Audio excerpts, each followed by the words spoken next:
মানুষ হোক না মৃত সে, কিন্তু তার লাশ পুড়িয়ে দেওয়াটা এটা চরম অমানবিক কাজ। ইসলাম কোনো রকম অমানবিক কাজের বৈধতা দেয় না। মূলত তারা এটা করেছে তাদের ইমানি দিনই আবেগের জায়গা থেকে। যদি বিষয়টাকে ওই দৃষ্টিকোণ থেকে দেখা হয় তাহলে তাদের কাজটাকে, যদি এটা অপরাধ, কিন্তু অতটা জঘন্য মনে হবে না। আমি মনে করি যে এই বিষয়ে সরকার চরম ব্যর্থতার পরিচয় দিয়েছে। আইন শৃঙ্খলা বাহিনী যেই দেশে আছে সেই দেশে এই রকমের ন্যাক্কারজনক ঘটনা কীভাবে ঘটতে পারে? ওলামায়ে কেরাম তো দায়ী নাই, দায়ী সরকার। তাদেরকে আগে থেকে এর ব্যবস্থা নেওয়া দরকার ছিল। সম্প্রতি রাজবাড়ীর গোয়ালন্দে একটি দুঃখজনক ঘটনা ঘটে গেছে। একজন কথিত ইমাম মাহদির মাজার থেকে তার লাশ তুলে এনে বিক্ষুব্ধ জনতা পুড়িয়ে দিয়েছে। এই ঘটনায় তাৎক্ষণিক প্রতিক্রিয়া জানিয়েছেন অন্তর্বর্তী সরকার এবং হেফাজতে ইসলাম সহ অন্যান্য বিভিন্ন ইসলামী সংগঠনগুলো। জানতে চাচ্ছি এ ব্যাপারটি কি কোনোভাবেই সমীচীন হয়েছে কিনা। কারো লাশ পোড়ানো যায় না। লাশ পোড়ানোর কোনো কার্যক্রমকে সমর্থন করা যায় না, কারণ ইসলাম এ জাতীয় কাজকে বৈধতা দেয়নি। যুদ্ধক্ষেত্রেও প্রতিপক্ষের লাশকে বিকৃত করতে নিষেধ করা হয়েছে। মানুষ হিসাবে সব মানুষেরই একটা মর্যাদা আছে, সে যেই হোক। মানুষ হিসাবে তার যে মর্যাদাটা, এটা তার মৃত্যুর পরেও রক্ষা করা উচিত। এমনিতে আগুন দিয়ে কাউকে পুড়ে মারা, সে তো মানুষ কি, কোনো কীটপতঙ্গের বেলায়ও জায়জ নেই। তো সেখানে মানুষ হোক না মৃত সে, কিন্তু তার লাশ পুড়িয়ে দেওয়াটা এটা চরম অমানবিক কাজ। ইসলাম কোনো রকম অমানবিক কাজের বৈধতা দেয় না। কাজে যে বা যারাই করে থাকুক, তারা অন্যায় করেছে। এই অন্যায়ের কারণে তাদেরকে অবশ্যই আইনের আওতায় নিয়ে আসা উচিত। এ জাতীয় ঘটনায় সরকারের কোনো রকমের শিথিলতা কাম্য নয়। তো আমরা এটি আশা করব যে যথাশীঘ্র সম্ভব যারা লাশ পোড়ানোর সঙ্গে সরাসরি জড়িত তাদেরকে যেন আইনের আওতায় নিয়ে আসা হয়। নিজেকে ইমাম মাহদি দাবি করতেন নুরাল পাগলা, এমন একজন উম্মাদ মানুষ, তিনি কি ইমাম মাহদি হতে পারেন? এটা তো তামাশা। ইমাম মাহদি তো ইসলামের আকীদা বিশ্বাসের সঙ্গে সম্পৃক্ত একটা বিষয়। কে ইমাম মাহদি হবেন তাও হাদিসে স্পষ্ট বলা হয়েছে, এবং যিনি ইমাম মাহদি হবেন তার মর্যাদা অনেক উঁচুতে। তিনি ন্যায় ও ইনসাফে এর শাসন দিয়ে সারা পৃথিবী ভরে ফেলবেন। সব রকম জুলুম নিপীড়ন তিনি নির্মূল করবেন। অতি উচ্চ স্তরে এক আল্লাহওয়ালা ব্যক্তি, যিনি রসুল করিম সাল্লাল্লাহু আলাইহি ওয়াসাল্লামের একজন নায়েব হবেন, এবং ওই বংশেই তিনি জন্ম নেবেন। কোনো উম্মাদ পাগল শ্রেণীর লোক যদি নিজেকে ইমাম মাহদি বলে দাবি করে, তো সে তো তামাশাই। যারা তাকে মাহাদি বলে বিশ্বাস করবে তারাও সত্যিকার ইমাম মাহাদি যিনি, তাকে চরমভাবে অমর্যাদা করবে।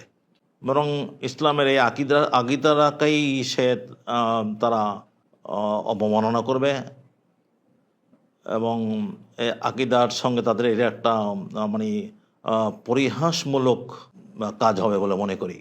এটা যারা তাকে ইমাম মাহদি বলে দাবি করে বিশ্বাস করে, ও তো পাগল। বাকি যারা বিশ্বাস করেছে তারা চরম অজ্ঞ। ইমাম মাহদি সম্পর্কে তাদের ন্যূনতম ধারণাই নেই। এখানে মনে হয় আমাদের ওলামায়ে কেরামের একটা ব্যর্থতা আছে কিনা, যে তারা আগামী দিনে যিনি ইমাম মাহদি হয়ে আসবেন তাকে মানুষের কাছে পরিচিত করতে পারেন নেই। তাই যত্রতত্র লোকজন নিজেকে ইমাম মাহদি বলে দাবি করে বসে। এ বিষয়ে আমাদের মাওলানা ইব্রাহিম খলিলের লেখা ইমাম মাহদি ও দাজ্জাল নামক বইটা পড়া যেতে পারে।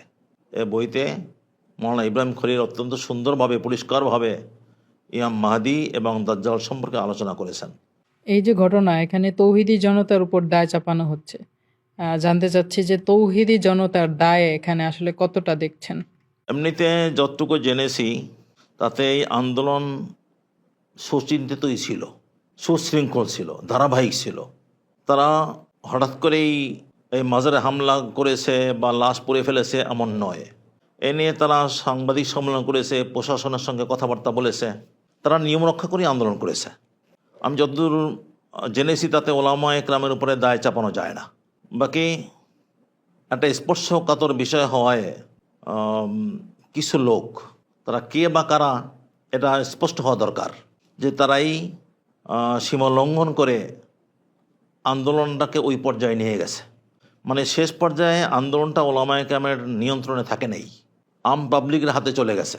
হ্যাঁ, ওলামা একরামকে এতটুকু করা যায় যে তারা আগে থেকে বিষয়টা কেন মাথায় রাখেনি যে অনেক স্পর্শকাতর বিষয়ে তো এটা নিয়ন্ত্রণের বাইরে চলে যেতে পারে, তাদের এটা ভাবা দরকার ছিল। বাকি তাদের নিয়ন্ত্রণ এর বাইরে চলে যাওয়ার পর যারা এই কাজটা করেছে, তো তারা করেছে নিজেদের আবেগ থেকে। আমি যতদূর মনে করি হয়তো কিছু লোক মাঝখানে থাকতে পারে যারা এই সীমালঙ্ঘনে উস্কানি দিয়েছে।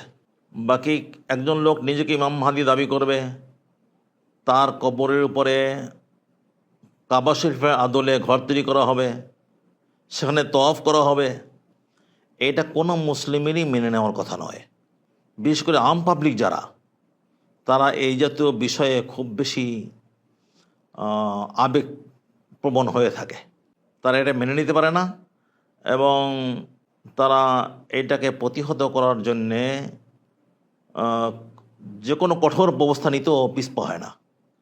মূলত তারা এটা করেছে তাদের ইমানি দিনই আবেগের জায়গা থেকে। যদি বিষয়টাকে ওই দৃষ্টিকোণ থেকে দেখা হয় তাহলে তাদের কাজটাকে, যদি এটা অপরাধ, কিন্তু অতটা জঘন্য মনে হবে না যে কী রকমের আবেগের জায়গা থেকে তারা এটা করেছে। আমি মনে করি যে এই বিষয়ে সরকার চরম ব্যর্থতার পরিচয় দিয়েছে, কারণ এখানে জনগণের একটা আবেগ আছে, ইমানি আবেগ, এবং এ কারণে ওই আবেগ বিরোধী চরম শিরকি কার্যক্রম এটাকে তারা মেনে নেবে না, এটাই স্বাভাবিক। তাই সরকারের উচিত ছিল আগে থেকেই ব্যবস্থা নেওয়া।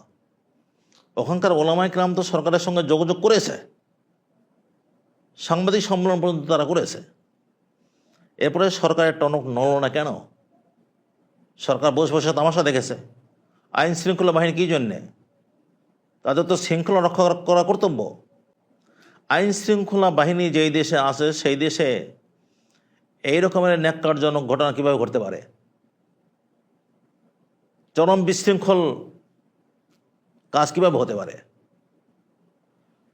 তা আমি এর দায় সম্পূর্ণভাবেই বলবো সরকারের, এই দায়িত্ব তাদেরকে নিতেই হবে। আমি মনে করি জনগণও দায়ী না, ওলামা একরাম তো দায়ী নাই, দায়ী সরকার। তাদেরকে আগে থেকে এর ব্যবস্থা নেওয়া দরকার ছিল। হ্যাঁ, আর কিছু লোক যাদের নাম আসছে যে যারা ওই উস্কানিমূলক কার্যক্রম করেছে, তাদেরকে খুঁজে বার করা দরকার, তারা কারা, এবং তাদেরকে আইনের আওতায় নিয়ে আসা। আমরা দেখি এমন সব ক্ষেত্রে প্রশাসন আসলে নিশ্চুপ থাকে অথবা প্রশাসন সক্রিয় ভূমিকা পালন করে না। তো এক্ষেত্রে আমাদের আসলে করণীয় কি থাকবে? আমাদের মনস্তত্ত্বটা কেমন হবে? সকল অন্যায় অনাচারী নিয়ম নীতি মেনেই প্রতিরোধ করা উচিত। জনগণকে সচেতন করা, আর একটা রাষ্ট্র যখন আছে তখন রাষ্ট্রীয় কর্তৃপক্ষ যারা, তাদেরকে সতর্ক করা, তাদের বিষয়টাকে তাদের গোচরে আনা। আমাদের কাজ হবে দুইটা, এক হবে জনগণকে সচেতন করা, আর দ্বিতীয় কাজ হবে এই বিষয়ে পদক্ষেপ নেওয়ার জন্য সরকারের কাছে দাবি জানানো। সরকার যাতে পদক্ষেপ নেয় সেই জন্যে সরকারের উপরে চাপ সৃষ্টি করা যেতে পারে। সরাসরি আইন হাতে নেওয়া ঠিক হবে না। সরাসরি আইন হাতে নিতে গেলেই বিশৃঙ্খলা সৃষ্টি হবে, তাতে কাজের চেয়ে অকাজ বেশি হবে, উপকারের চেয়ে ক্ষতি বেশি হবে। তাই কাজটা করাতে হবে সরকারকে দিয়েই। সরকার যাতে করতে বাধ্য হয় সেজন্য সরকারের উপরে চাপ সৃষ্টি করা, চাপটা সরকারের উপরে সৃষ্টি করা। ওই যারা অন্যায় অনাচার করছে সরাসরি তাদের উপরে হামলে পড়া নয়। আমরা মনে করি ওলামা একরামের দায়িত্ব এতটুকুই। এরপরে যদি সরকার পদক্ষেপ না নেয় সেজন্য সরকার দায়ী হবে, কিন্তু এরপরে সরকার পদক্ষেপ নিল না বলে আমরা আইন হাতে তুলে নিলাম, এটা ঠিক হবে না।